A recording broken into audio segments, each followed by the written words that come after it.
Hello and welcome back students. हम लोग पढ़ रहे थे सीजी बोर्ड क्लास 10 साइंस का ये चैप्टर 10 लाइट, इसका एक्सप्लेनेशन। इससे पहले वाले वीडियो में हम लोग ऑलरेडी ये सारा पोर्शन जो है वो सारा पढ़ चुके हैं। अगर आपने वो वीडियो नहीं देखा है तो उसका लिंक डिस्क्रिप्शन में है, आप वहाँ से जा कर के उसको देख सकते हो।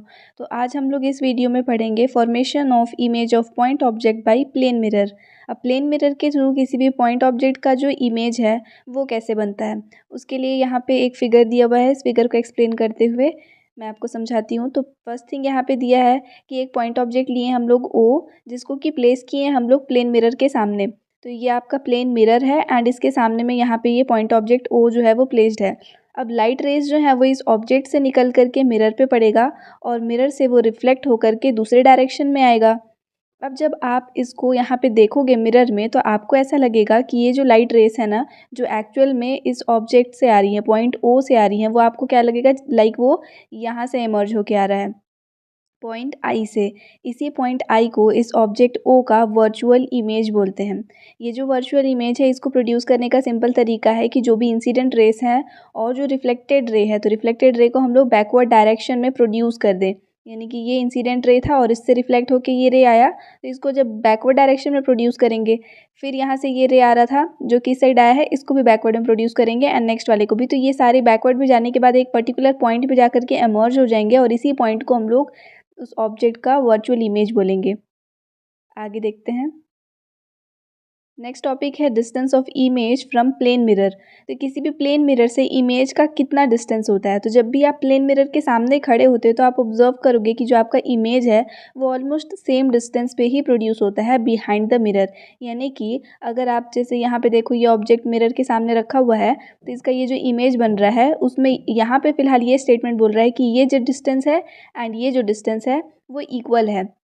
अब इसको समझने के लिए हम लोग क्या कर सकते हैं कि हम लोग मिरर के सामने में एक मीटर स्केल रखें एंड उसके बाद देखें, मीटर स्केल में तो रीडिंग लिखा होता है ना, तो हम लोग उसका रीडिंग के अकॉर्डिंग वहाँ इमेज भी देख सकते हैं कि जिस रीडिंग पे यहाँ ऑब्जेक्ट था उसी रीडिंग पे वहाँ इमेज बना है कि नहीं। एंड इसके बाद हम लोग क्या कर सकते हैं कि उस मीटर स्केल को मिरर के पास और दूर कर करके हम लोग वहाँ पे ऑब्जर्व कर सकते हैं कि जो इमेज का डिस्टेंस है वो किस तरीके से अफेक्ट हो रहा है जब हम लोग ऑब्जेक्ट का डिस्टेंस इंक्रीज़ या डिक्रीज़ कर रहे हैं। अब उसके लिए एक दूसरा एक्टिविटी भी दिया है, मतलब इसी एक्टिविटी को थोड़ा सा यहाँ पे रिप्रेजेंट किया है इक्वेशंस के फॉर्म में।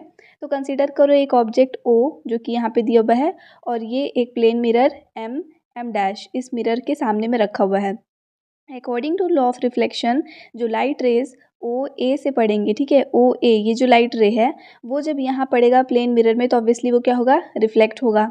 एंड अगर कोई रे जैसे कि ये ओ बी है, ये जब डायरेक्टली पड़ेगा जैसे टू द नॉर्मल, क्योंकि ए एन तो यहाँ पे नॉर्मल ड्रॉ किए हैं ना हम लोग, तो इस प्लेन से नॉर्मल में जो लाइट पड़ेगा वो क्या होगा, वापस से उसी डायरेक्शन में वो रिटर्न आ जाएगा। तो ये दो चीज़ तो हम लोग को पता है। अब ये जो लाइट्स यहाँ पे हम लोग प्रोड्यूस किए थे इसको हम लोग बैकवर्ड डायरेक्शन में ले जाएंगे। कहने का मतलब है कि ये एक लाइन ऐसे गया था जो रिफ्लेक्ट हुआ था, तो इस रिफ्लेक्टेड रे को हम लोग बैकवर्ड में प्रोड्यूस करेंगे। एंड सिमिलरली एक रे ऑफ लाइट ये गया था वो जो कि वापस इसी डायरेक्शन में गया, तो इसको हम लोग बैकवर्ड प्रोड्यूस करेंगे तो वो भी इस तरफ जाएगा।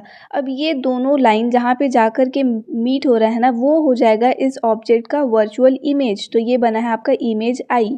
अब यहाँ पे हम लोग को दिख रहा है दो ट्राइंगल्स फॉर्म हो रहे हैं। देखो यहाँ ये सारा जो भी इक्वेशन दिया है ना इसी को ही मैं आपको फिगर में डायरेक्टली एक्सप्लेन कर रही हूँ, क्योंकि अगर आप यहाँ नोटिस करोगे तो दिया है angle B O A, B I A और ओ बी ए। तो अगर मैं ऐसे यहाँ से बोलूँ तो वो समझ नहीं आएगा, तो मैं डायरेक्टली यहाँ दिखाकर आपको एक्सप्लेन करती हूँ।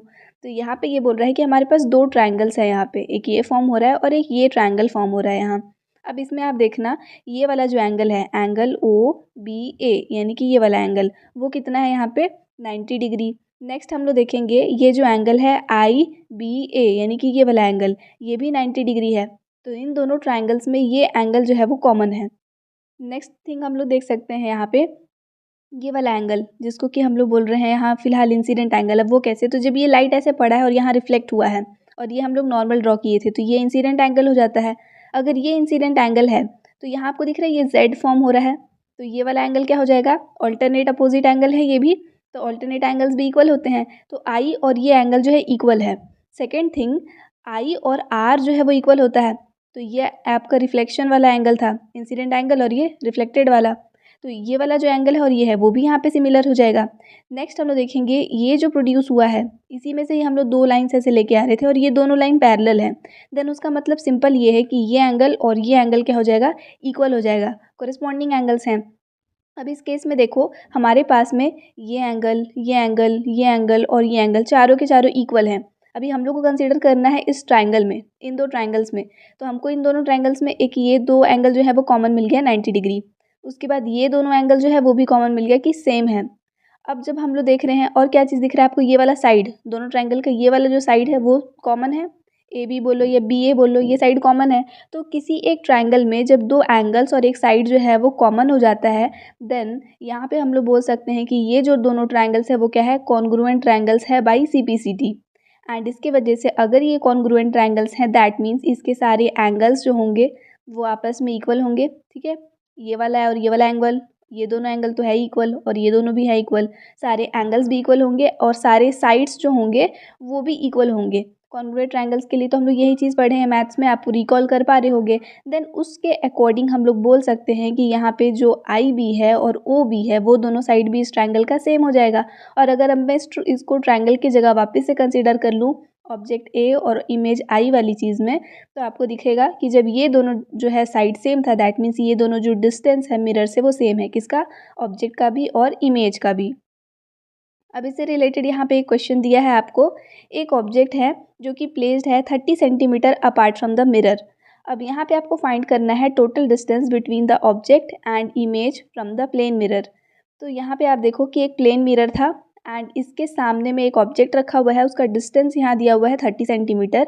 इधर कहीं उसका इमेज बन रहा है, ऑब्वियसली सेम डिस्टेंस पे ही बनेगा क्योंकि अभी जस्ट हम लोग पढ़े कि ऑब्जेक्ट और मिरर के बीच में जितना डिस्टेंस है उतना ही इमेज और मिरर के बीच का डिस्टेंस होता है। आपसे पूछ रहा है ऑब्जेक्ट और इमेज का डिस्टेंस बताओ, तो ये ऑब्जेक्ट है और ये इमेज है, जो डिस्टेंस ये था वही ये भी है, यानी कि हम लोग क्या करेंगे, यहाँ जो वैल्यू गिवन है उसका जस्ट डबल कर देंगे। तो 30 सेंटीमीटर का डबल करेंगे तो 60 सेंटीमीटर आएगा। तो यहाँ पे आपका जो डिस्टेंस हुआ ऑब्जेक्ट और इमेज के बीच का वो हो गया 60 सेंटीमीटर। उसी चीज़ को यहाँ पे वो स्टेटमेंट्स में लिखा है। नेक्स्ट है image of extended object at plane mirror. तो प्लेन मिरर पे अब किसी एक्सटेंडेड ऑब्जेक्ट का इमेज कैसे बनता है, तो कंसिडर करो एक ऑब्जेक्ट O डैश, ठीक है, ये वाला ऑब्जेक्ट है, इसको हम लोग लिए O डैश, जो कि मिरर के सामने में रखा हुआ है। Now according to laws of reflection incident and reflected rays would be shown in the figure. तो फिगर में हम लोग को इंसिडेंट रे और रिफ्लेक्टेड रे जो है वो दिखाया हुआ है। अब हम लोग को यहाँ पे देखना है कि इसका जो इमेज बन रहा है वो किस टाइप से फॉर्म हो रहा है।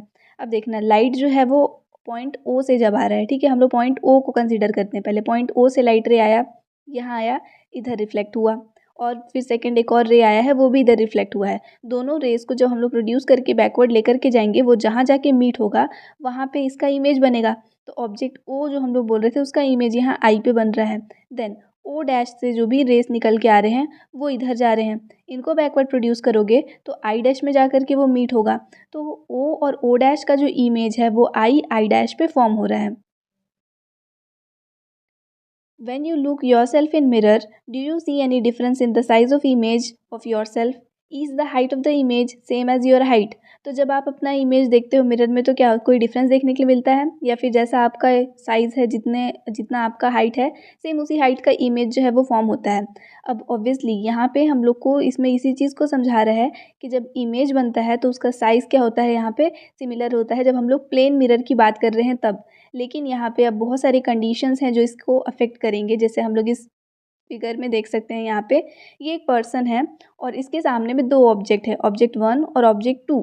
अब ये दोनों ऑब्जेक्ट्स का यहाँ फिलहाल में दो ऑब्जेक्ट क्या है, ये दोनों ट्री हैं, दोनों ट्री का हाइट जो है वो सेम है और ये पर्सन जो है, लेकिन अब अगर वहाँ से देखोगे तो इस पर्सन से ऑब्जेक्ट 1 का डिस्टेंस कम है और ऑब्जेक्ट 2 का डिस्टेंस ज़्यादा है।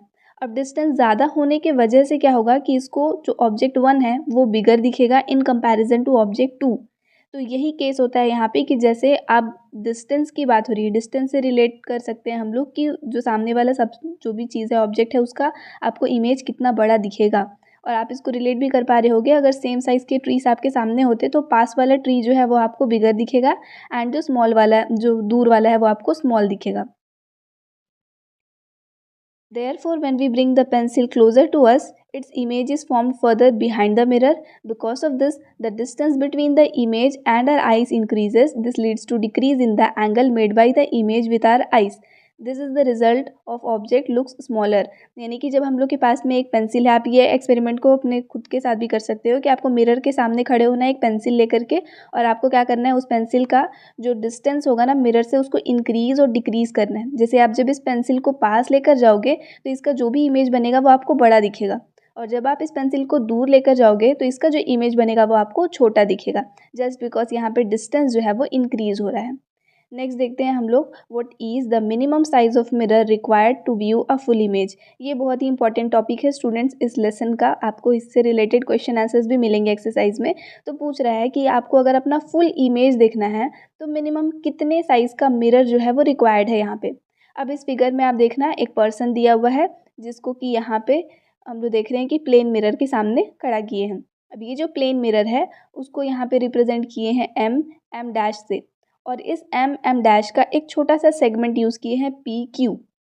इस सेगमेंट में यहाँ पे फिलहाल बोल रहा है कि इतना सेगमेंट काफ़ी है इसको अपना फुल इमेज देखने के लिए। अब वो कैसे, तो हम लोग देख सकते हैं यहाँ पे कि जब इस पर्सन को अपना हेड देखना है तो हेड से इसके एमर्ज होकर के आ रहे हैं कुछ रेस, यहाँ से एमर्ज होकर के आ रहे हैं, एंड वो जो है जब मिरर पे पड़ता है तो उसका इमेज यहाँ पे फॉर्म होता है। सेम वैसे ही उसका फीट का यहाँ पे पड़ रहा है, एंड उस फीट से जब वो एमर्ज होके आ रहा है तो वो हम लोग को यहाँ पे नज़र आ रहा है। अभी फ़िलहाल हम लोग जैसे इससे पहले वाले में प्रूफ किए थे, सेम वैसे ही यहाँ पे भी करेंगे। हम लोग को फिर से ट्रायंगल्स को यहाँ पे कंसिडर करना है। अब देखो यहाँ पे क्या किया है कि इसका जो हेड है उसको एच से डिनोट किया है, और इस हेड से जो भी लाइट रेज आते हैं वो इस मिरर के पी पॉइंट पे पड़ते हैं एंड रिफ्लेक्ट होकर के आपके आइज़ पे पहुँचते हैं। देन वैसे ही आपका जो फीट है उसको यहाँ पे एफ से रिप्रेजेंट किया है, एंड एफ से जो भी लाइट रेस आ रहा है वो यहाँ पे क्यू पे पड़ता है, एंड उसके बाद रिफ्लेक्ट होकर के आपके आइज़ पे वापस जाता है। तो इस टाइप से यहाँ पे दोनों पोर्शन का जो है वो इमेज बन रहा है। अब हम लोग कंसिडर करेंगे दो ट्राइंगल, सेम वैसे ही जैसे यहाँ ये जो स्टेटमेंट दिया है उसी को बता रही हूँ। दो ट्राइंगल कंसिडर किया, कौन कौन सा, ट्राइंगल एच पी ई और ई क्यू एफ। तो वही दोनों ट्राइंगल्स हम लोग यहाँ पे लेते हैं। ये हो गया आपका ट्राइंगल एच पी ई, ठीक है, ये जो छोटा सा ट्राइंगल बन रहा है ये, और दूसरा बोल रहा है ई क्यू एफ। तो ये हुआ आपका ट्राइंगल, आपको ई दिख रहा है यहाँ पे, और उसके बाद क्यू यहाँ पे और एफ यहाँ पे। तो ये वाला आपका ट्राइंगल बोल रहा है सेकंड वाला। ये दोनों ट्राइंगल्स को आपको कंसीडर करना है, ठीक है। ये फर्स्ट वाला ट्राइंगल हो गया और ये सेकंड वाला ट्राइंगल हो गया। मैं जो ड्रॉ की हूँ इसी लाइन को यहाँ से हटा दूंगी ताकि आपको क्लियर दिखे। अब यहाँ आप दोनों में कंपेयर करना कि जो एंगल I1 है, I1 और I2 इसलिए ले रहा है क्योंकि आपके पास दो इंसिडेंट एंगल्स हैं और दो रिफ्लेक्टेड एंगल्स भी हैं। तो फर्स्ट वाले के लिए I1 लिया है इंसिडेंट एंगल को, और सेकंड वाले के लिए I2 लिया है। वैसे ही रिफ्लेक्टेड एंगल जो आपका बन रहा है यहाँ पे उसको R1 और R2 लिया है। तो यहाँ फिलहाल हम लोग क्या बोलेंगे कि इन दोनों ट्राइंगल में अब लॉ ऑफ रिफ्लेक्शन के अकॉर्डिंग जो I होता है वो R के इक्वल होता है यहाँ। तो वैसे ही I1 जो है वो इक्वल हो जाएगा R1 के, और I2 जो है वो इक्वल हो जाएगा R2 के। उसके बाद हम लोग देखेंगे कि जो एच आर है, एच और आर का डिस्टेंस जो आ रहा है वो किसके इक्वल हो जाएगा, आर और ई के डिस्टेंस के, क्योंकि तीनों पॉइंट्स यहाँ पे हम लोग ट्राइंगल लिए हैं। तो ट्राइंगल में इसका और इसका डिस्टेंस और वैसे ही इसका और इसका डिस्टेंस जो है वो इक्वल हो जाएगा। तो अगर मैं ओवरऑल डिस्टेंस बोलूँ यहाँ पे किसके लिए, एच से लेकर के ई तक के लिए, तो मैं बोल सकती हूँ कितना होगा वो, जस्ट यहाँ पे हम लोग बोलेंगे कि इन दोनों को ऐड करने पे जो आ रहा है वो वैल्यू। तो अब फिलहाल यहाँ पे फिर अब हम लोग नेक्स्ट वाले में देखेंगे जो एस से एफ तक है और एस से ई तक है। तो एस एफ और एस ई दोनों इक्वल है। तो अगर मैं ई एफ फाइंड करना चाहूँ तो क्या हो जाएगा कि इन दोनों का just half. Now next thing हम लोग देख सकते हैं कि जो पी क्यू है वो इक्वल हो जाएगा किसके, तो आर एस के, आर एस यहाँ तक, ठीक है, आर एस के। तो अब अगर मैं यहाँ पे बोलूँ कि मेरे को पी क्यू फाइंड करना है, तब उस केस में मैं क्या कर सकती हूँ, मैं आर ई को ऐड कर सकती हूँ और ई एस को ऐड कर सकती हूँ। वही चीज़ है ना, पी से क्यू तक का डिस्टेंस जो है वो किसके इक्वल था, आर से एस तक के डिस्टेंस के। तो आर और ई को ऐड करो और ई और एस को ऐड करो तो पी क्यू तो फाइंड हो जाएगा। अब हम लोग को पता है यहाँ पे कि जो ये आर ई था वो एच ई अपॉन 2 के इक्वल था, और वैसे ही जो ई एस था वो ई एफ के हाफ के इक्वल था। दैट मीन्स अगर हम लोग पी क्यू के टर्म्स में ले रहे हैं, अब इक्वेशंस पे आ जाते हैं, तो पी क्यू के टर्म्स में ले रहे हैं तो हम लोग क्या करेंगे, ये आर ई क्या था यहाँ पे हम लोग देखें ना, आर ई किसके इक्वल है, एच ई अपॉन 2 के, तो हम लोग वो लिख दिए। और ई एस किसके इक्वल है, तो ई एफ अपॉन 2 के, तो हम लोग वो लिख दिए। अब यहाँ पे फिलहाल अब आगे इक्वेशन को सॉल्व करेंगे तो हम लोग इन दोनों का जस्ट हाफ कर सकते हैं, हाफ को हम लोग कॉमन ले सकते हैं यहाँ पे। तो पी क्यू जो है वो इक्वल हो जाएगा किसके, half of H E plus E F. अब अगर फिर वापस से आप फिगर में देखोगे ना यहाँ पे, तो एच ई और ई एफ कौन सा है, देखो एच से ई तक का बोल रहा है और ई से एफ तक का बोल रहा है। इसका पूरा का आपको हाफ करना है, यानी कि ओवरऑल आपको एच एफ को हाफ करना है। एच एफ को हाफ करेंगे तो वो पी क्यू के इक्वल आ जाएगा। तो वही इक्वेशन यहाँ पे फॉर्म हुआ है कि जब हम लोग हाफ कर रहे हैं एच एफ को तो वो पी क्यू के इक्वल आ जा रहा है। इसीलिए हम लोग को अगर कभी भी अपना फुल हाइट देखना है तो हम लोग को कितना चाहिए यहाँ पे मिरर का साइज़, जस्ट हमारे हाइट का हाफ होना चाहिए। समझ आया स्टूडेंट्स आपको? देखो पी क्यू का हम लोग यहाँ बोले थे कि एच एफ का हाफ करना है, तो एच एफ जो है वो आपका हाइट था और पी क्यू क्या था यहाँ पे, मिरर था। तो हम लोग को आपके हाइट का जस्ट हाफ ही मिरर यहाँ पे रिक्वायर्ड है आपका फुल इमेज देखने के लिए। ये चीज़ याद रखना है, हर एक ऑब्जेक्ट में ये सेम चीज़ ही फॉलो होगा। नेक्स्ट अब इससे रिलेटेड एक क्वेश्चन दिया है यहाँ पे, question number 3। A person is 160 centimetre tall, what would be the length of mirror if he or she wants to see his or her full image. तो एक पर्सन है, उसका हाइट दिया हुआ है एंड उसको अपना फुल इमेज देखना है, तो उसके लिए कितना मिरर का लेंथ होना चाहिए। अब जस्ट हम लोग पढ़े हाइट जितना भी है उसका जस्ट हाफ होना चाहिए मिरर का लेंथ। तो लेंथ ऑफ मिरर कितना हो जाएगा, half the height of person, यानी कि half of 160 that is 80 centimetre. Next topic है आपका मल्टीपल रिफ्लेक्शंस। नाउ अब हम लोग को पता है कि जो सिंगल प्लेन मिरर होता है उसमें सिर्फ एक ही इमेज फॉर्म होता है। लेकिन क्या होगा जब हम लोग 2 या उससे ज़्यादा प्लेन मिरर्स को कंबाइन कर दें। तो जब हम लोग प्लेन मिरर्स को राइट एंगल पे रखते हैं ना एक दूसरे के, और उनके बीच में एक कॉइन रख देते हैं, तो उस कॉइन का बहुत सारा इमेज फॉर्म होगा। आप चाहो तो ये चीज़ ट्राई करके देख सकते हो। आपको 2 प्लेन मिरर्स लेने, एक को आपको ऐसे रखना है और एक को ऐसे रखना है, 90 डिग्री का एंगल बनेगा। अब इनके बीच में यहाँ पे एक कॉइन रख देना है एंड देखना है कि कितना इमेज फॉर्म हो रहा है इस कॉइन का।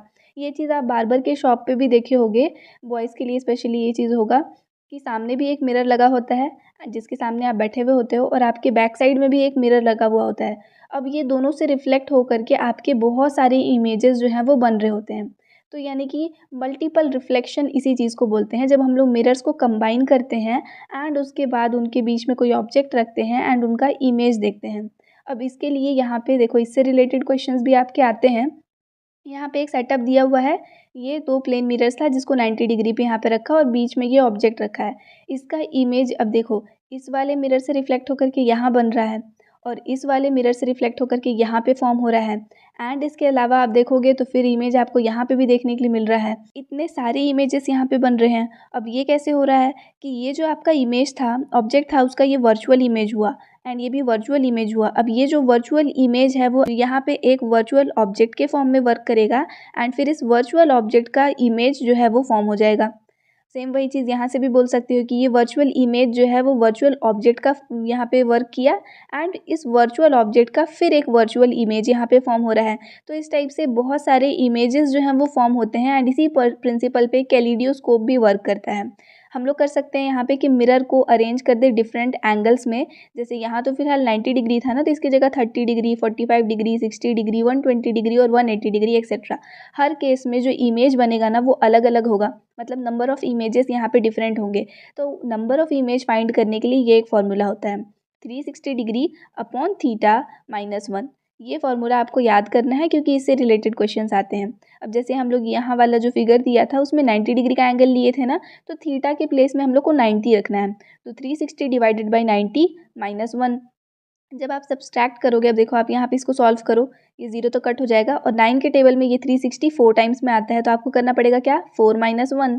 हम लोग 4 माइनस 1 करेंगे तो 3 आएगा। दैट मीन्स अगर हम लोग 90 डिग्री पे रखते हैं तो 3 इमेज फॉर्म होता है एंड यहाँ हम लोग को दिख भी रहा था। जब हम लोग 90 डिग्री में रखे हैं इस ऑब्जेक्ट को तो इसके 3 इमेजेस यहाँ पे फॉर्म हुए हैं। सेम वैसे ही जब हम लोग एंगल चेंज करते हैं तो नंबर ऑफ़ इमेज जो है वो भी चेंज होते जाता है।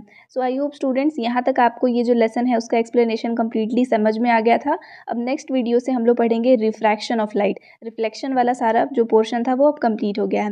नेक्स्ट वाले वीडियो जो है वो आपको अभी स्क्रीन पे डिस्प्ले हो रहा होगा, आप यहाँ पे क्लिक करके देख सकते हो। Thanks for watching and please to subscribe if you are new to our channel. And if you want to stay connected with us, then join the Telegram link given in description.